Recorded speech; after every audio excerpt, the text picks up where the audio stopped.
Hello à tous, j'espère que vous allez bien. Aujourd'hui on se retrouve dans une nouvelle vidéo que je suis trop heureuse de faire. Avant tout, si vous entendez du bruit, c'est parce qu'il y a mon chien sur mon lit, que du coup des fois elle se gratte, enfin bref c'est un chien quoi, donc des fois elle fait du bruit. Voilà. Alors donc dans cette vidéo, comme vous avez pu le voir dans le titre, je suis trop de bonne humeur, hein, c'est le Pumpkin Autumn Challenge. Enfin, il est de retour. Alors tous les ans je participe au challenge, c'est juste voilà, vu que cette année je suis sur Booktube, et bien je vous explique un petit peu ma palle, etc. Comment je fonctionne pour le Pumpkin Autumn Challenge. Je vais commencer tout de suite parce qu'il y a pas mal de livres, il y a juste 2 livres que je n'ai pas et que j'espère pouvoir acheter. Mais je suis absolument pas sûre du tout de les avoir, donc vous verrez bien dans mes updates lecture, etc. si je les ai ou non. Il y a un vlog qui sortira bientôt très long je pense. Enfin bref, le rythme des vidéos pourra peut-être changer parce que du coup ma rentrée c'est mercredi. Quand je filme cette vidéo on est le lundi 31 août. Je rentre donc mercredi 2 le matin, donc bref, le rythme va sûrement changer, ce sera peut-être plus le jeudi, j'en ai aucune idée réellement, donc on verra bien, je rentre en première, donc le bac, etc. J'ai pas du tout classé mes livres. Ah, attendez, ça c'est d'un côté. J'ai oublié d'en sortir un. Crotte. Attendez, hein, parce que... alors déjà, du coup, le Pumpkin Autumn Challenge, pour ceux qui ne connaissent pas, donc c'est Guimauze qui fait ce challenge tous les ans. Elle publie pas trop de vidéos YouTube, elle en publie seulement au moment du Pumpkin Autumn Challenge. Elle est assez active dans ses stories Instagram. C'est comme ça que je l'ai su. Donc le Pumpkin Autumn Challenge, c'est un challenge cinéphile et ou littéraire. Moi je voulais me mettre un film par catégorie, mais j'ai la flemme d'aller chercher des films et je sais pas du tout si j'aurai le temps d'en regarder. Donc je préfère ne pas m'occuper de la partie cinéphile, même si je suis une cinéphile à 100%. Là je m'occupe vraiment du Pumpkin Autumn Challenge version littéraire. Il y a 3 menus, les autres années il y en avait 4, mais bon cette année il y en a 3. 3 menus avec 4 sous-catégories à chaque fois, donc en tout ça fait 12 livres à lire si vous en prenez un par catégorie. Après vous pouvez remplir avec plusieurs livres les sous-catégories si vous avez envie, avec des mangas, des BD, des formats poche, des grands formats. Vous prenez ce que vous voulez, des auto-éditions, enfin bref, vraiment comme vous voulez. Alors le premier menu c'est automne frissonnant, j'essaierai de tout vous lister dans la barre d'infos, que ce soit les livres ou les catégories, parce que moi je sais que toutes les vidéos que j'ai regardées jusque là, il y avait enfin il n'y avait rien du tout dans les barres de description, donc j'ai dû tout écrire sur une feuille Bristol, donc je pense à vous et je vous mets tout dans la barre de description. Voilà. Premier menu, donc automne frissonnant, pardon. Première catégorie, je suis Médée, vieux crocodile. Alors il faut savoir que toutes ces phrases correspondent soit à des blagues, à des jeux de mots, vous verrez. Dans le deuxième menu, il y a un jeu de mots, soit à des références à des livres. Alors celle-ci, je ne l'ai pas, Médée, ça doit être dans la mythologie. Les mots-clés pour cette première sous-catégorie sont trahison, thriller, policier, horreur, épouvante. Donc soit vous prenez plusieurs mots-clés pour trouver un livre, soit vous en prenez qu'un seul, etc. Alors, en ce qui concerne thriller, policier, j'ai sélectionné Le Maître du Jeu de John Grisham, publié chez Pocket. Donc c'est un thriller de combien de pages? De 534 pages. Voilà, qui concerne les avocats, etc. J'avais déjà noté pour cet été, mais je ne l'ai pas lu. Il y a beaucoup de livres que j'ai pas lu cet été que je devais lire, hein, mais bon, bref. Et du coup, voilà, en 3 jours, ça devrait être bouclé. Les dates du Pumpkin Autumn Challenge, je les ignore. Voilà. Donc on va dire que c'est du 1er septembre jusqu'au 30 novembre. Et puis on va espérer que c'est ça, parce que 3 mois, ça va tout juste me suffire. Ensuite, pour le côté thriller et horreur en même temps, j'ai Blaze de Stephen King alias Richard Bachman, du coup parce que Stephen King n'est pas son vrai nom. Publié chez le livre de poche. C'est voilà, deux potes qui veulent faire un braquage. Et le problème c'est que la veille, je crois, voilà, avant de commettre le crime, il y en a un des deux qui se fait descendre, mais il est peut-être pas vraiment mort, et du coup son pote veut trouver qui l'a tué, etc., etc. Donc bon, il y a tout un côté policier, un petit côté horreur, parce que bon, ça reste du King. Et puis vous allez voir là, normalement, si j'arrive à tenir mon challenge, je devrais lire tous les Stephen King que j'ai, en tout cas en ma possession, donc plutôt cool. Pour le côté maintenant vraiment horreur, épouvante, il y en a encore 2. Donc encore un Stephen King, Carrie, publié chez le livre de poche, que vous avez vu dans mon book haul de la semaine dernière normalement, qui est assez petit, hein, qui fait 280 pages, mais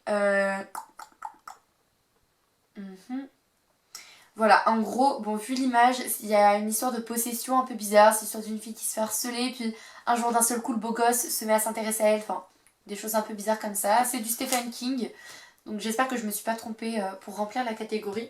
Et enfin, un livre dont je vous ai déjà parlé plusieurs fois sur la chaîne, il me semble, et à chaque fois je vous dis, je n'ai pas lu, je le garde pour Halloween. C'est Maudit soit-il de Courtney Alameda, publié chez Milan. Je suis énormément pressée de le lire, donc je l'avais eu à une quinzaine du livre, donc dans mon collège. C'est une histoire d'exorciste et en fait un jour elle va se tromper et elle va être frappée par une malédiction qui va faire en sorte qu'en fait elle va être poursuivie par les siens, par des chasseurs et elle a une semaine pour sauver son âme de la damnation éternelle. Et du coup j'avais commencé à le lire et rien que les premiers chapitres très flippants parce que ça se passe souvent de nuit, c'est des bails avec des esprits de l'exorcisme, etc. Donc très pressé. Deuxième sous-catégorie, et on en est seulement à la deuxième, les chimères de la cime rouge. Les mots clés sont gothique, vampire, créature de la nuit, macabre. Donc je voulais lire Né à minuit tome 2, mais j'ai un peu la flemme, sachant qu'il y a des livres que j'ai pas lus en ma possession et qui rentrent dans la catégorie, j'allais pas en demander à des gens. Du coup oui, marqué La Maison de la Nuit de Psychias et Kristen Cass, publié chez Pocket Jeunesse en petit format. Il fait 300 et quelques pages je crois. 300 piles. Il fait 300 pages, voilà, c'est une histoire de vampire tout simplement. Avec donc Zoé Redbird. Voilà. Ensuite, l'avant-dernière catégorie du premier menu, c'est Les supplices de la belladone.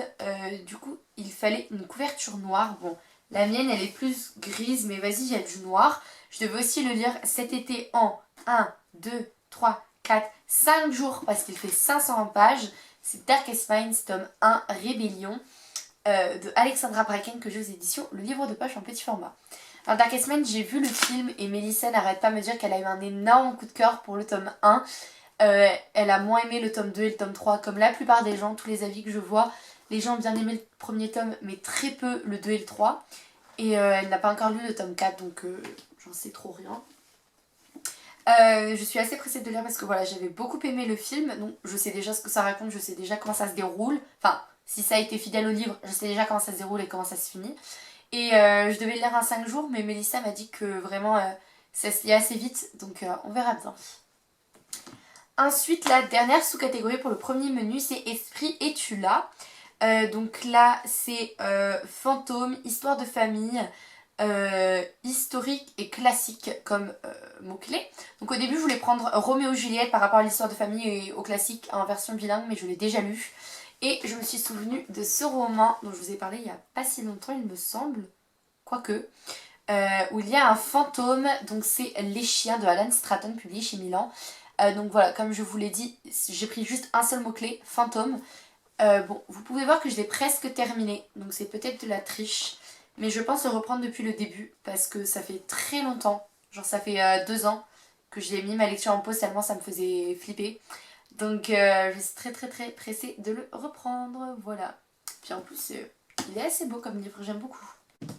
Ensuite on passe au deuxième menu, donc c'est automne, douceur de vivre.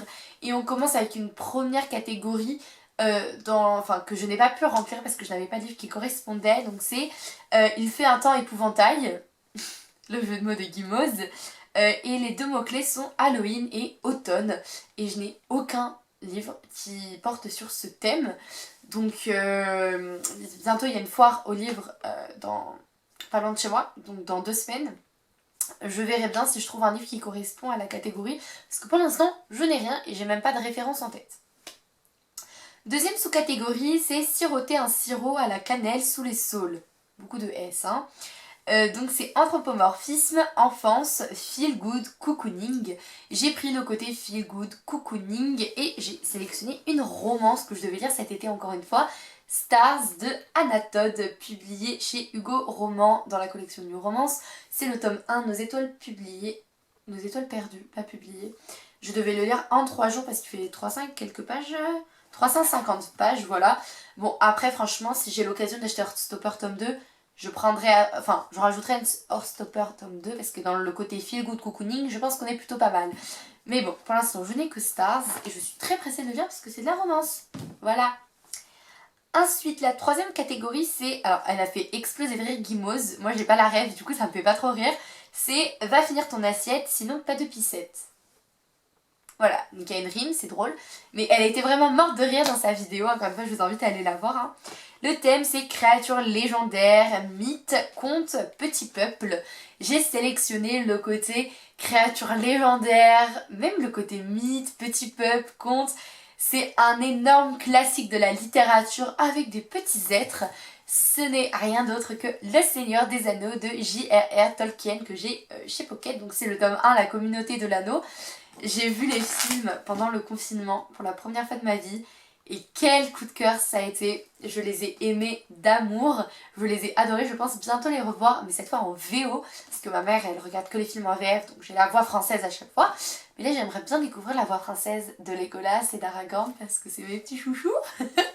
Comme la plupart des gens, je pense. Donc voilà, je suis très pressée. J'ai que le tome 1. Par contre, j'ai pas la suite. Mais je pense que c'est un classique à lire au moins une fois dans sa vie. Et puis ça rentre dans le thème. Par contre, il y a pas mal de pages. Hein. Il y en a 700. Donc...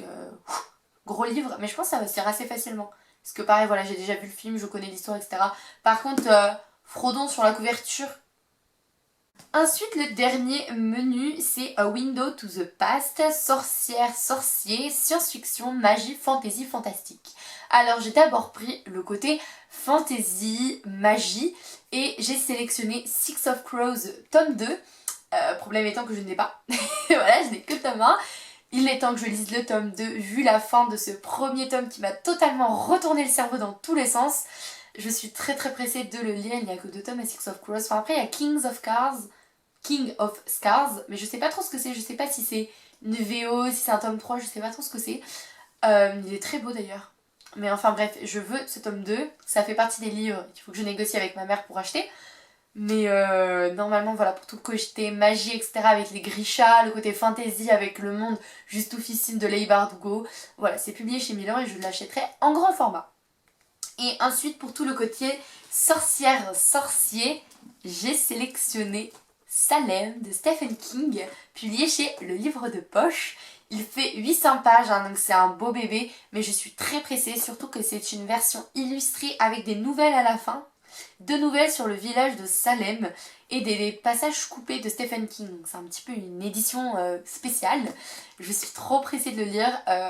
Les sorcières de Salem, etc. J'en ai énormément entendu parler. Salem, c'est un des grands classiques de Stephen King et je suis très heureuse de pouvoir enfin le lire et je suis tellement pressée de me plonger dedans.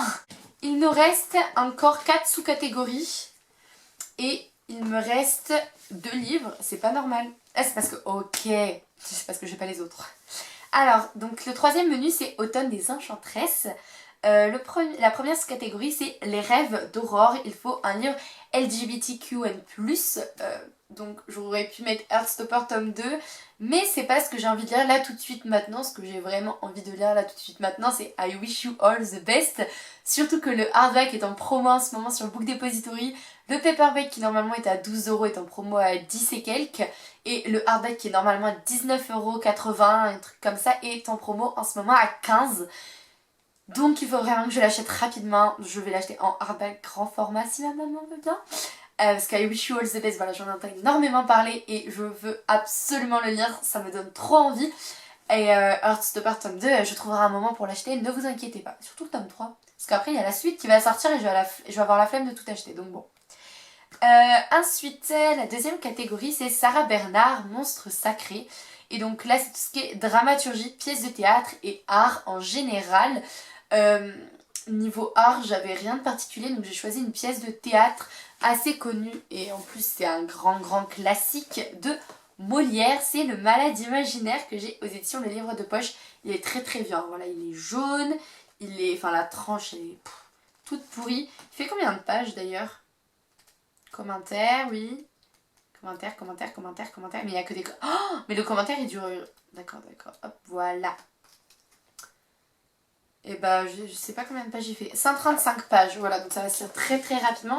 J'ai jamais lu de Molière. Si, je crois que j'en ai lu 2-3. Enfin bref, très pressée aussi. Ensuite, c'est Les écailles de Mélusine.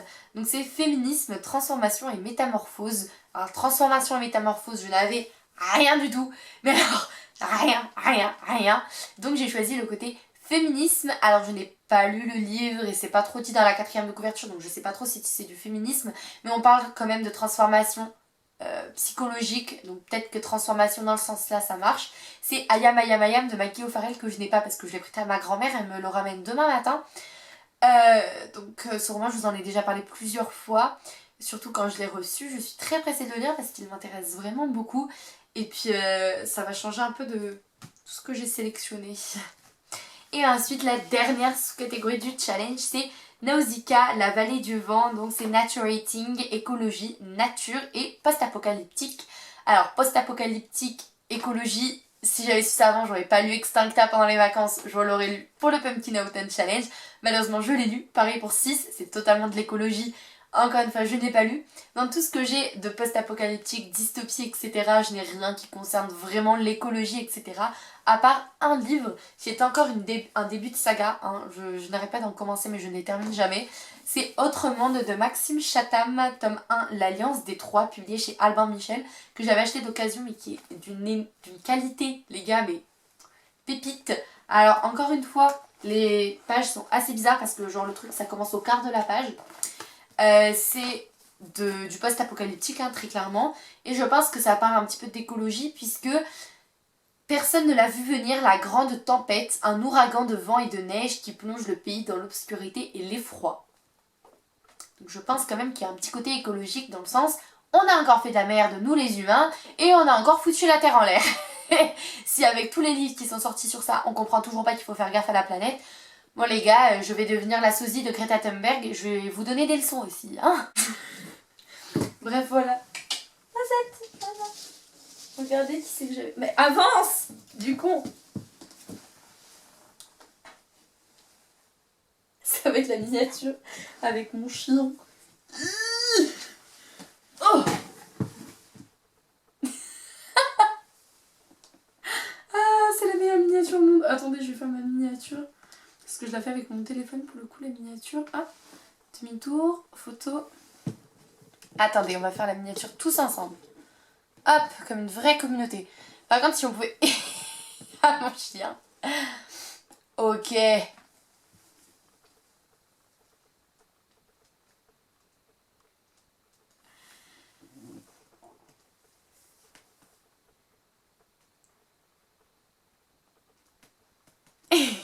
Oui, Bichette, on a fini les miniatures.